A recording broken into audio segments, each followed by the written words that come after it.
नमस्कार बंधुरा दीतिर रान्नाघर with blog चैनेले आपनादेर प्रत्येकके स्वागत। देखुन आज के निये चले एसेछि माछेर डिमेर बड़ा। एटा यदिओ सबारই परिचित एकटा रान्ना बा परिचित एकटा रेसिपि, किन्तु तबुओ आजकेर এই মাছের ডিমের বড়াটা কিন্তু আমি একদম অন্যরকম ভাবে করেছি। তো এই মাছের ডিমের বড়াটা আমি কিভাবে করেছি চলুন দেখে নিন।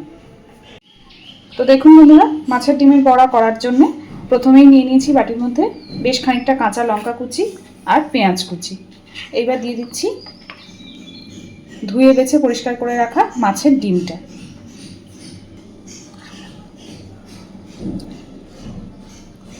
আর দিচ্ছি এই মাছের ডিমের বড়াটা এই ধরনের মাছের ডিমের বড়াতে অবশ্যই ব্যবহার করবেন। এখানে এটা আছে কাতলা মাছের ডিম। আর দিচ্ছি একটা আলু, আমি গ্রেট করে রেখেছি, গ্রেট করে রাখা আলুটা।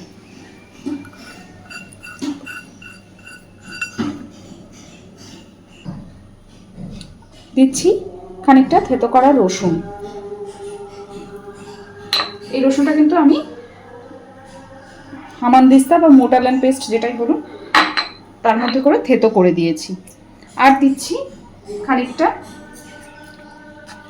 এই বড়ার মেন যে ইনগ্রেডিয়েন্টস এইটা অবশ্যই ব্যবহার করবেন। এখানে আমি দেখুন মুসুর ডাল, চাল আর বেসন একসাথে করে, মানে একসাথে আমি মুসুর ডাল আর চাল মিক্সিতে গুঁড়ো করে রেখেছি। আর তার মধ্যে যতটা মুসুর ডাল যতটা চাল যতটা মুসুর ডাল ততটাই চাল, তার সাথে ততটাই বেসন একসাথে করে মিশিয়ে আমি রেখে দিয়েছি। এই গুঁড়োটাই এখানে ব্যবহার করব। যে কোনো বড়া ভাজাতে একসাথে করে এই গুঁড়োটা ব্যবহার করে দেখবেন, এতে খেতে এত ভালো হয় আর এতটাই ক্রাঞ্চি হয়, বড়াটার স্বাদটাই চেঞ্জ হয়ে যায়। এবার দিচ্ছি পরিমাণ মতো লবণ। এই পর্যায়ে কিন্তু আপনারা চাইলে এর মধ্যে একটা ডিমেরও ব্যবহার করতে পারেন, আবার না ব্যবহার করলেও প্রবলেম নেই। আজকে আমি ডিমের ব্যবহার করছি না। এবার দিচ্ছি পরিমাণ মতো হলুদ গুঁড়ো,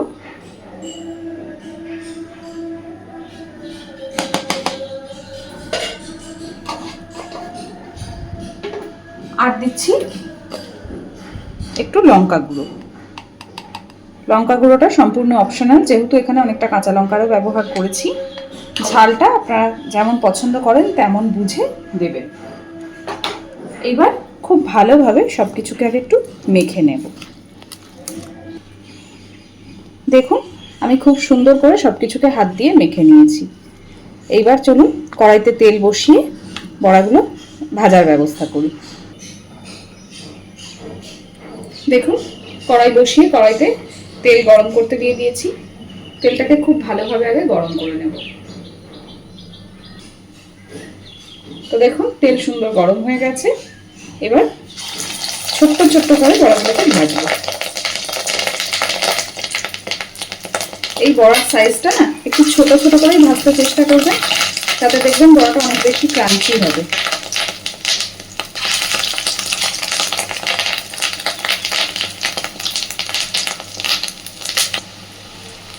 তো দেখুন আমি একসাথে বেশ অনেকগুলোই বড়া দিয়ে দিয়েছি, আর এরকম ছোট ছোট করে দিয়েছি যাতে করে না ভাজাটাও খুব সুন্দর হবে আর খুব ক্রাঞ্চি হবে। আপনারা যদি মনে করেন বড়াগুলোকে এইভাবে ভেজে বড়াগুলো তরকারি করবেন, সেক্ষেত্রে সেটাও করতে পারেন। ন্যাচারালি অনেকেই আমরা মাছের ডিমের বড়া করে সেটাকে আবার তরকারি করি, আবার কিন্তু মাছের ডিমের বড়া এইভাবে ডালের সাথে বা শুধু মুখে তাতেও কিন্তু খুব ভালো যাবে। কিন্তু অবশ্যই একবার এইভাবে আমি আজকে ঠিক যে পদ্ধতিতে দেখালাম, একটা আলু গ্রেট করে দিয়ে বা এই যে মুসুরির ডাল গুঁড়ো করে দিয়ে এইভাবে অবশ্যই বাড়িতে একবার মাছের ডিমের বড়া ভেজে দেখবেন, খেতে কিন্তু খুব ভালো হয়। নর্মালি যেভাবে আমরা মাছের ডিমের বড়া বানিয়ে থাকি তার থেকে একদমই অন্য রকম হয়। আস্তে আস্তে বড়াগুলোকে এবার উল্টে দেব। দেখতেই পাচ্ছেন একদিক খুব সুন্দর হয়ে গেছে ভাজা। এবার উল্টে উল্টে দুপিঠ খুব সুন্দর করে ভেজে নেব। দেখুন খুব সুন্দরভাবে দুপিঠই ভাজা হয়ে গেছে বড়াগুলো।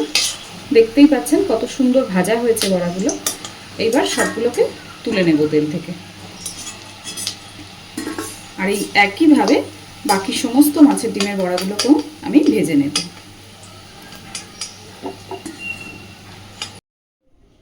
দেখুন, মাছের ডিমের সব কটা বড়াই আমি ভেজে তুলে নিয়েছি। আর আজকের এই মাছের ডিমের বড়াটা আপনারা দেখলেন আমি কিভাবে করলাম। তো যদি এইভাবে মাছের ডিমের বড়ার রেসিপিটা আপনাদের ভালো লেগে থাকে তাহলে অবশ্যই বাড়িতে একবার ট্রাই করে দেখবেন। খেতে কিন্তু সত্যি নর্মালি মাছের ডিমের বড়ার থেকে এটা খেতে একটু অন্যরকম। তো প্লিজ আমার চ্যানেলটাকে লাইক, শেয়ার এবং সাবস্ক্রাইব করে আমার পাশে থাকবেন। আর এতক্ষণ আমার সাথে থাকার জন্য অসংখ্য ধন্যবাদ।